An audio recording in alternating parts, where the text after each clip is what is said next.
안녕하세요. 흰수염고래 스포츠입니다.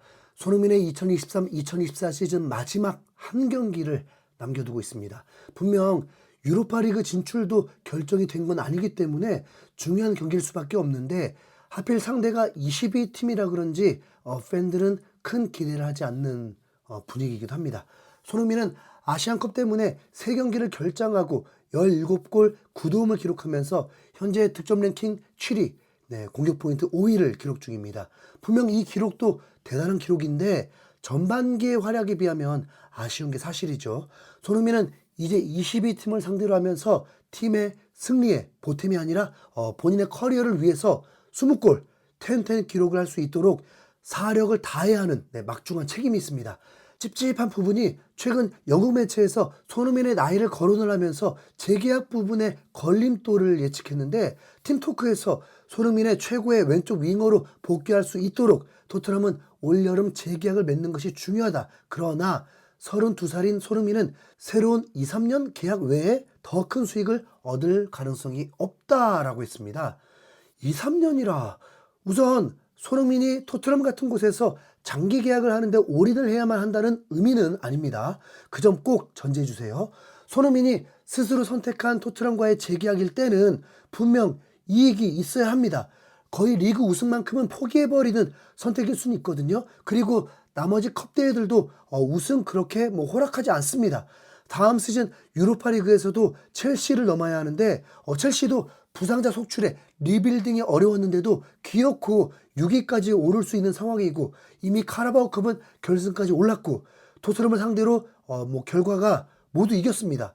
유로파리그에서 맞붙게 되면 쉽게 넘을 상대 아닙니다. 그럼 손흥민이 재계약을 하는 건 딱 한 가지 이유밖에 없습니다.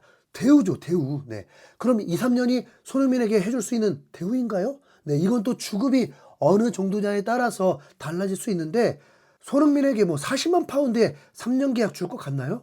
솔직히 레비 회장이 그럴 리는 없다고 봅니다. 손흥민은 월드 클래스로서 최고의 활약을 펼치고도 아시아에서 주급 2위가 되어버렸습니다. 월클 수비수 김민재에게 밀려서 2위인 건데 이게 손흥민이 빅클럽만 갔어도 있을 수 없는 주급인 상황입니다.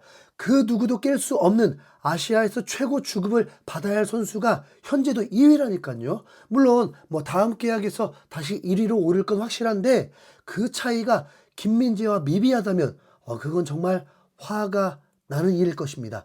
손흥민은 최대한 오랫동안 축구를 하고 싶어 합니다. 그리고 현대 축구는 36살까지도 대활약을 하는 월드 클래스 선수들이 있습니다.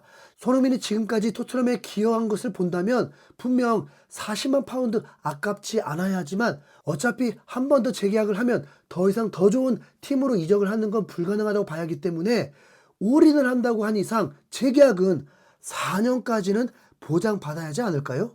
손흥민이 살라와 동갑인데 살라는 이미 35만 파운드를 받고 있었습니다. 살라는 더 높은 금액을 원하겠지만 리버풀은 이미 그 당시에도 고민했던 금액이었죠. 그래서 살라는 이제 더욱 사우디로 이적이 유력합니다. 그렇다면 살라에게 살짝 밀리는 손흥민이라면 지금 정도의 35만 파운드는 적정 금액이라고 봅니다. 손흥민은 재계약과 재계약 사이에 고작 5만 파운드 올랐었는데 그 순리대로라면 약 25만 파운드인데요. 절대 그런 일은 없길 바랍니다. 팀토크는 손흥민의 기량을 인정하면서 아시안컵 차출로 이탈하고도 17골을 넣었고 토트넘 구단 역사에서 162골로 득점 5위라고 치켜세웠습니다.